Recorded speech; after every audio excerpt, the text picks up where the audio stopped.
Mga kapwa ko umibig kay Jesus, kay Carl at kay Lynn, magandang hapon po sa inyong lahat. Tayo po ay nagdiriwang aside sa ating misa ay ang sakramento ng kasal.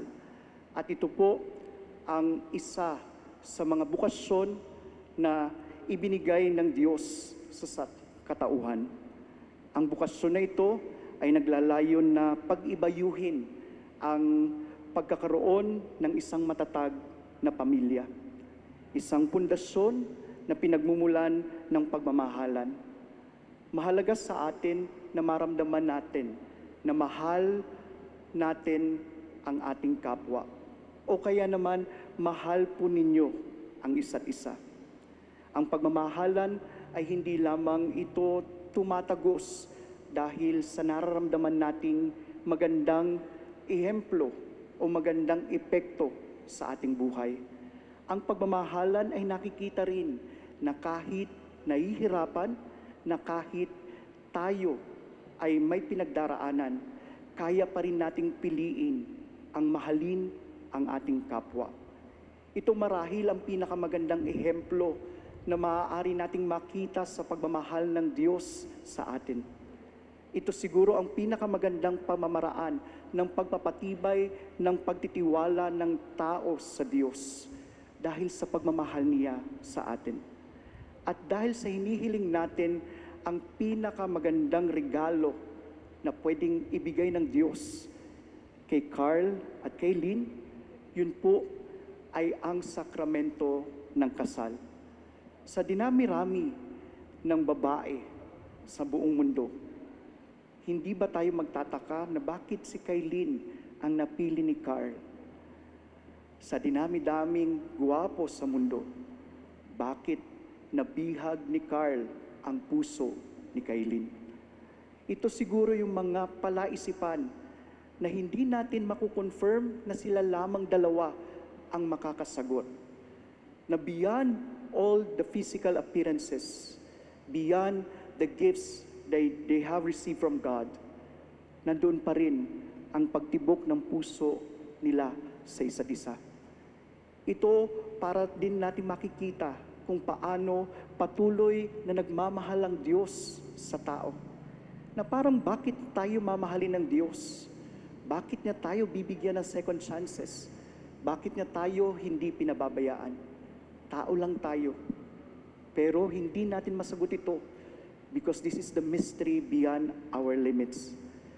Gayun din po ang magandang makita natin that beyond the limits that we have, we cannot rationalize or fathom yung mga bagay na talagang nagbibigay sa atin ng sigla.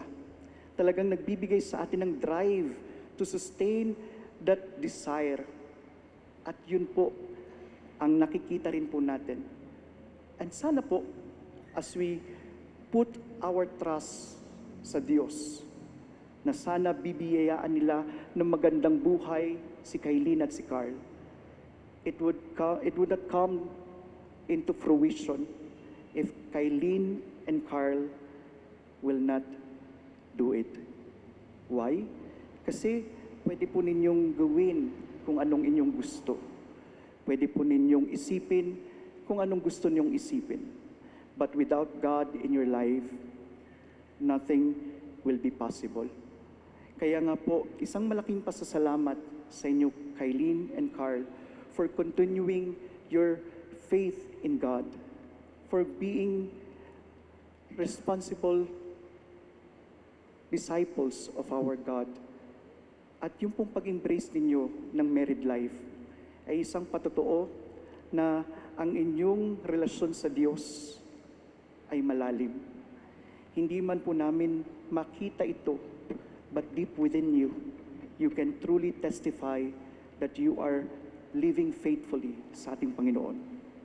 At gayon din po, sana sa pamamagitan ng kasal na ito, mas makita po ninyo ang kahalagahan ng Diyos sa inyong buhay.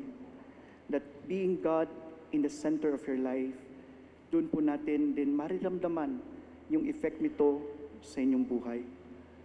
To the family of Carl, Maraming salamat po sa inyong mga sakripisyo, sa inyong mga pagpapasensya, sa inyong pagpapalaki kay Carl. Malaki po ang inyong naging role sa kanya. Hindi lamang dahil magulang kayo, but because you put into your life yung responsibility at yung pagmamahal. And because of that, nabuo ang karakter ni Carl at nakita po ni Kaylin ang taong pakamamahalin niya habang buhay. Gayon din po sa mga magulang ni Kaylin, on behalf of the Catholic Church, maraming salamat din po for bringing up a good daughter na sa kanyang paglaki, nabuo ang kanyang pagkatao, sa inyong sakripisyo, sa inyong inilaan na panahon upang maramdaman ng babaeng ito ang isang pagmamahal ng isang pamilya. Nakita ni Kaylin, o ni Carl rather, ang taong pakamamahalin niya na binuo ng pagkatao ni Kaylin. Kaya nga po, suma total, hindi lamang po ito a celebration of receiving the sacrament, but it is a visible sign of God's love to His flock. Being one in this community, ganun din po ang pagpapahalaga natin.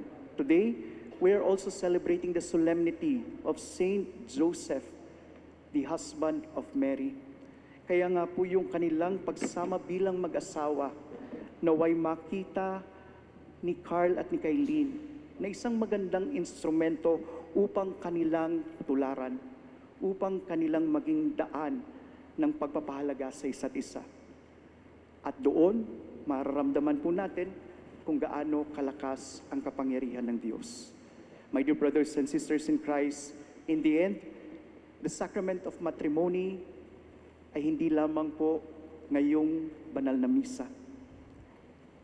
Matatapos ang inyong how many months of preparation for this wedding, but tomorrow, your married life will begin.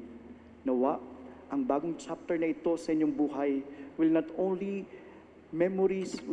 only be full or filled with memories na maganda, but sana sa inyo pong pagsasama, paniniwalaan niyo po kami lagi na mayroong forever.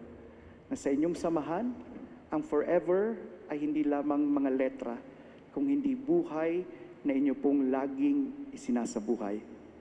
To Carl and Kaylin, may God bless you all po. We will now